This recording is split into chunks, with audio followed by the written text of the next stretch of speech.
ओम श्री गणेशाय नमः। वक्रतुंड महाकाय सूर्यकोटि समप्रभा निर्विघ्नं कुरु मे देव।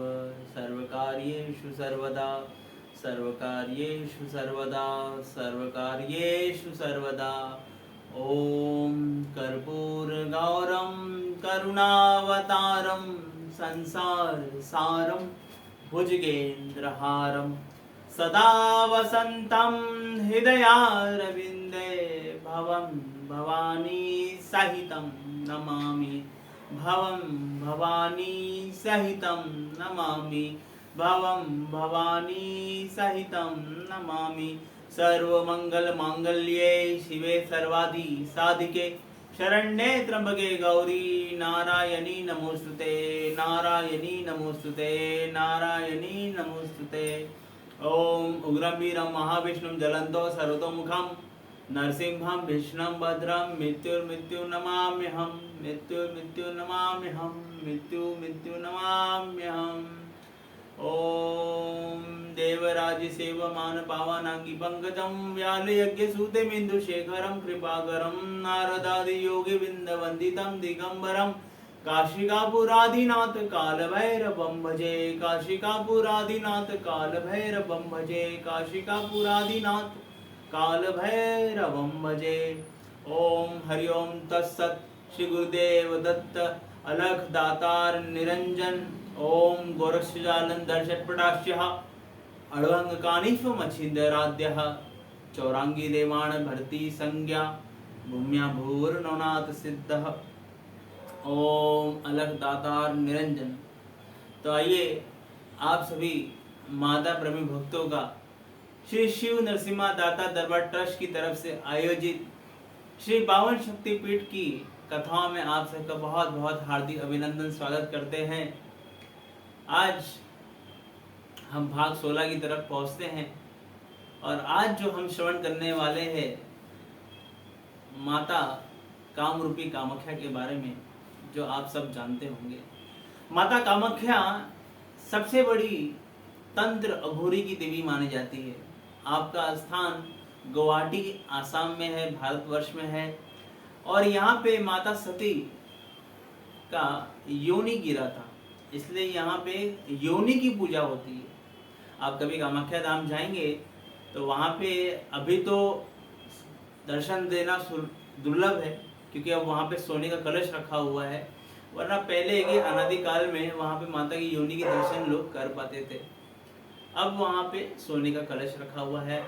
वही गर्भगृह में माता लक्ष्मी भी विराजमान है, माता सरस्वती भी विराजमान है, श्री कामरूपी कामाख्या भी विराजमान है। उसी परिसर में गणेश जी विराजमान है, श्री काल भैरव भगवान विराजमान है, हमारे भगवान महाकाल विराजमान है। तो बड़ी अद्भुत मंदिर है, तंत्र की सबसे बड़ी देवी है। और ऐसा कहा जाता है कि जितना भी इस सूर्य प्रकाश चंद्रमा योगिनी जिन जिन्नात देवी देवता गंधर्व मनुष्य सबकी उत्पत्ति की जो कारक है वो माता कामरूपी कामाख्या है। व्यक्ति अगर पैदा भी होता है तो माँ के गर्भ से निकलता है, माँ की योनि से निकलता है। ठीक उसी तरह ये तंत्र क्रिया, ये जितने भी बल है उपबल है, ये सब माँ की योनि से निकले हुए हैं।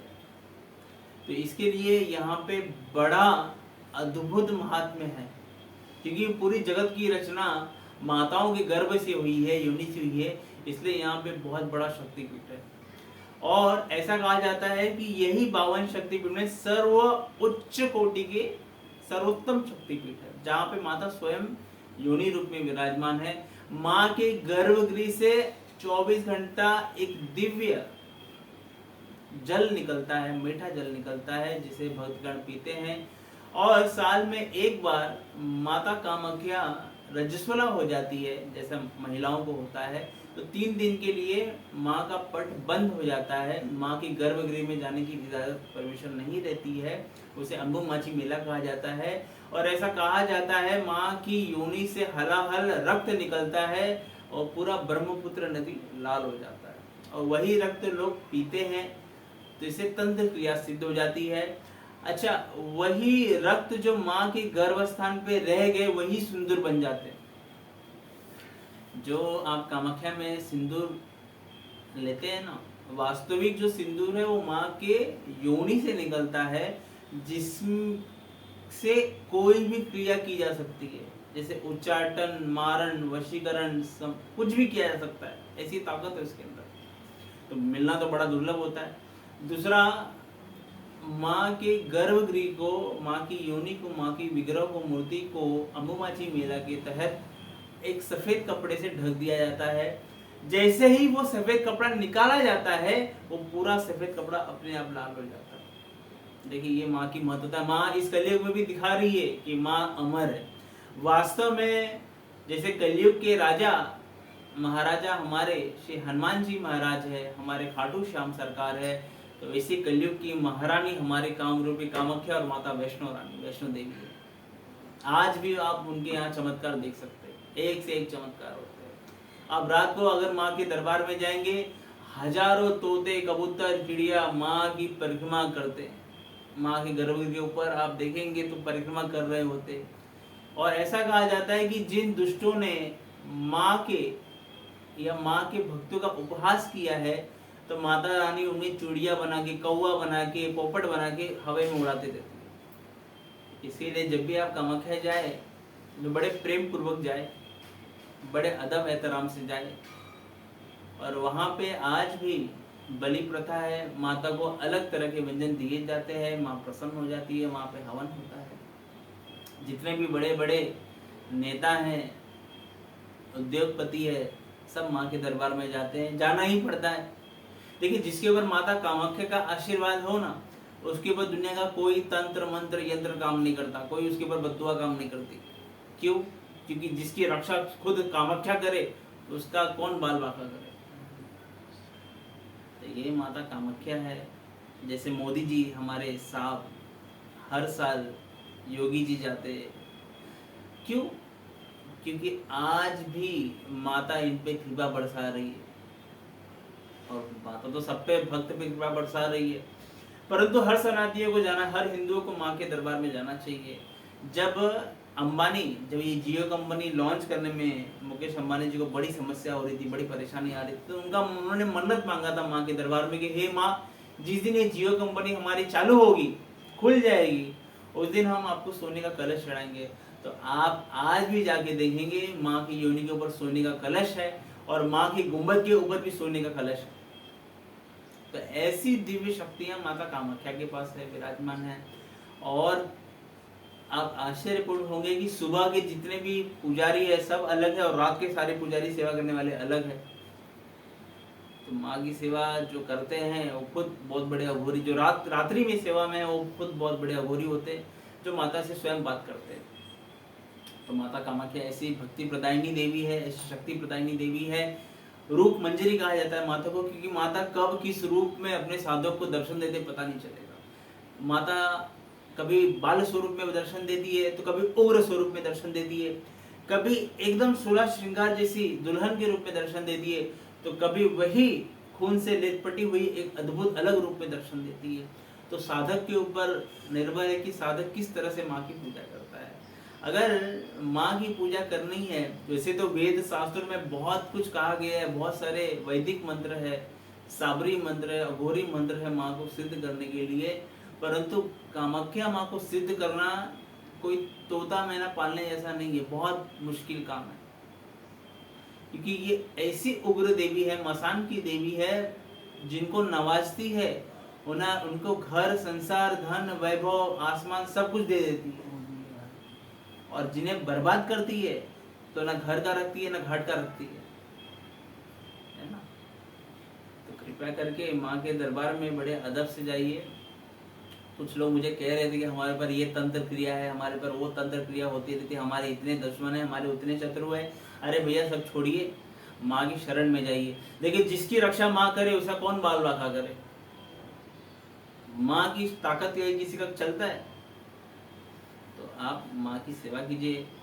ओम कामाख्याय नमः। अगर कुछ भी नहीं आता तो ये मंत्र का आप जाप कीजिए, घर में जाप कीजिए। मंत्र जब सिद्ध हो जाए तो अपने आप माता रानी के सपने में या खुली आंखों से माँ का दर्शन होते हैं। और कुछ लोग कहते हैं कि माता कामाख्या का मंदिर बनाना चाहते हैं, देखिए माता कामाख्या का मंदिर बनाना आसान नहीं होता। जो बहुत उच्च कोटि के साधक है या उच्च कोटि के भक्त है या उच्च कोटि के अघोरी है, तांत्रिक है, वही माता कामाख्या को संभाल सकते हैं, बाकी दूसरे लोग की बस की बात नहीं। क्यों? क्योंकि कामाख्या ऐसी उग्र देवी है, अपने साधक के कान में बोलते रहती है। जैसे अब हम प्रयास कर रहे हैं मुंबई में मीरा भाईंदर शहर में माता कामरूपी कामाख्या का मंदिर बनाने के लिए, तो आपसे निवेदन है, हाथ जोड़ के प्रार्थना करते कि आप सब मदद कीजिए ताकि एक विशाल माँ का भवन बना सके यहाँ पर, और आप सभी तमाम लोगों का भला हो सके। माँ के दरबार सबके लिए खुला है। माँ कभी कोई भेदभाव कभी नहीं करती, चाहे आप हिंदू हो, मुस्लिम हो, सिख हो, ईसाई हो, माँ जगत जननी है, माँ का दरबार सबके लिए खुला है। तो आइए हमारी मदद कीजिए, माँ का परम वैभवशाली दरबार बनाएं ताकि हजारों लाखों लोग का भला हो जाए, करोड़ों लोग का भला हो जाए। माता कामाख्या की ऐसी ऐसी चमत्कार होते हैं, अगर अंधा माँ की दर्शन कर ले तो अंधे को आंख आ जाए, गूंगा बोलने लगे, लंगड़ा चलने लगे। जिन माताओं को गर्भ नहीं ठहरता, संतान नहीं होती, तो कामाख्या मंदिर में जाकर जो वहाँ पे कामाख्या सिंदूर मिलता है और वहाँ पे जो कपड़ा मिलता है उसे एक ताबीज में भरकर सिंदूर को और कपड़े को भर के गले में पहन ले और गर्भ का पानी पी ले गर्भस्थान का, तो 200% उन माताओं को गर्भ रुक जाएगा। ये माता कामाख्या का बहुत बड़ा चमत्कार है। जिन माताओं को घर में बहुत झगड़ा होता है, पति के साथ में क्लेश होता है, तो ऐसे माताओं को माता कामरूपी कामाख्या से प्रार्थना करके उनका सिंदूर अपने माथे पे लगाना चाहिए। इससे पति और पत्नी में बड़ा प्रेम रहता है। देखिए जितना प्रेम भगवान भोलेनाथ और माता पार्वती में है, उतना संसार में किसी कहीं नहीं है, कहीं नहीं है, कहीं नहीं। जो प्रेम भगवान भोलेनाथ करते हैं कोई और करके दिखा दे। जो माता प्रेम अपने भोलेनाथ से करती है कोई और करके दिखा दे। अरे 10 प्रजापति ने कुछ अंड बंड शिव भगवान भोलेनाथ के बारे में कर दिया, माता सती को बर्दाश्त नहीं हुआ, अपने अंग के 52 टुकड़े कर डाले माता ने, खाने का काम है। ये ऐसी अद्भुत माता है जो शिव प्रेमी है। तो यही शिव प्रेमी माता जगत जननी है जो विश्व कल्याणकारी है। और वही भगवान भोलेनाथ जब माता सती अपने देह को विराम करती है तो अपने ही जांघों पे कंधों पे उठाकर भगवान भोलेनाथ रोते। देखिए जो विश्व का सबसे बड़ा कल्याणकारी भगवान है, जिनके इशारों से ये पूरा ब्रह्मांड चलता है, पूरा विश्व चलता है, ऐसे प्रेम में माता सती के प्रेम में रो रहे हैं। और जो वो रोए उनके आंखों से आंसू निकला, वही रुद्राक्ष बने, वही रुद्राक्ष के पेड़ बने। तो ऐसा प्रेम, प्रबल प्रेम कोई नहीं कर सकता भगवान को छोड़ के। तो आप सबसे विनती प्रार्थना है, माता कामाख्या का जप करते रहिए। जिनकी कुल स्वामिनी माता कामाख्या है वो जरूर कामाख्या जाना चाहिए। वैसे तो सबको जाना चाहिए, माँ का दरबार सबको प्रवेश है, परंतु जिनकी कुल स्वामिनी माता कामाख्या है तो जो अम्बुमाची मेला होता है, जो माँ का जतरा निकलता है, तो जरूर जाना ही चाहिए। माँ को जो भी भोग अर्पण होता है, साड़ी वो जरूर चढ़ाना चाहिए। माँ का ऊटी साड़ी सब दे देना चाहिए। और ऐसे कई लोगों के फोन आते रहते हैं हमें, तो कई लोगों के हमने जवाब दिए हैं। तो अगर आप भी किसी समस्या से, कोई परेशानी से, कोई तकलीफ से, बीमारी से जूझ रहे हैं, तो ये डिस्क्रिप्शन में हमारा नंबर है। आप अपना नाम, फोटो और आपका जन्मदिन इतना भेज दीजिए। अगर जन्मदिन नहीं मालूम है तो कितने उम्र है वो भेज दीजिए। आपके बारे में हम सब बताएंगे। आप आपकी कोई समस्या हमें ना बताएं, हमारे दरबार में किसी को ना बताएं, हमें आपको सारी समस्या बताएंगे। समस्या क्यों है वो भी बताएंगे, और समस्या का क्या समाधान होगा वो भी हम ही बताएंगे। ऐसी माता की अद्भुत कृपा है इस दरबार में। तो आप सबसे विनती है, प्रार्थना है, दरबार आते रहिए, माता का जगराता में भाग लेते रहिए। माता आप सब पे कृपा बनाए रखे। जय श्री नरसिम्हा, जय श्री महाकाल, जय माता दी।